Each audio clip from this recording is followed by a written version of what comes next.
এর বাইরেও আমরা প্রস্তাব রেখেছি যদি আরও কোনো আইনানুগ পন্থা বৈধ এবং সাংবিধানিক পন্থা খুঁজে বের করা যায় তাহলে আমরা সেটাও মেনে নেব। কিন্তু আমরা এমন কোনো খারাপ নথি স্থাপন করতে চাই না যেটার মধ্য দিয়ে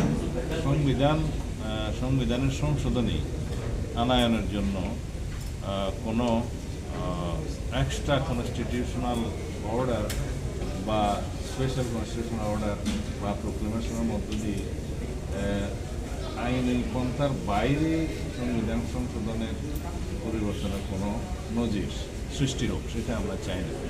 তো সেই জন্য আমরা বলেছি, মানে প্রধান উপদেষ্টার কাছেও আমি আহ্বান জানিয়েছি যে আপনি বিচার বিভাগের পরামর্শ নিতে পারেন, সুপ্রিম কোর্টের আপিল বিভাগের পরামর্শ নিতে পারেন যে এই সনদ বাস্তবায়নের জন্য আইনি কী প্রক্রিয়া ফলো করা যায়, অনুসরণ করা যায়। অথবা এর বাইরেও যদি কোনো আইনানুগ কোনো প্রক্রিয়া বের করা যায় তাতেও আমরা একমত হব। কিন্তু যেই জুলাই সনদটাকে আমরা জাতীয় ঐক্যমত্যের ভিত্তিতে প্রণয়ন করছি, এটা একটা জাতীয় গুরুত্বপূর্ণ দলিল, রাজনৈতিক দলিল এবং সাংবিধানিক দলিল। এই দলিলটাকে যাতে আমরা বাস্তবায়ন করতে পারি প্রশ্নাতীতভাবে, জাতির কাছে যেন এটা কোনোদিন প্রশ্নবিদ্ধ না হয়, ভবিষ্যতে যেন এটা জুডিশিয়ারিতে চ্যালেঞ্জ না হয়, সেরকম একটা পদ্ধতি আমরা বের করি। সেই জন্যে আমি এখানে সুপ্রিম কোর্টের মতামতের জন্য আজকে আহ্বান জানিয়েছি যে মতামত নিতে পারেন।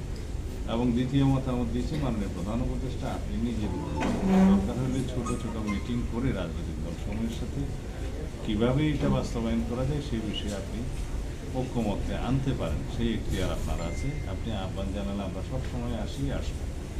এই ছিল আমাদের আজকের বক্তব্য। দেখা যাক, আমাদের আলোচনা আরও চলবে। আগামী বুধবারে আবার আলোচনা শুরু হবে। ইতিমধ্যে ঐক্যমত্য কমিশনের মেয়াদ আগামীকালকে বর্তমান মেয়াদটা সমাপ্ত হবে। তারা আশা করছেন সেটা আরও বৃদ্ধি করা হবে। তাহলে বুধবার থেকে আবার আলোচনা হবে। আমরা চাই আলোচনার টেবিলে সব কিছু নিষ্পত্তি হোক।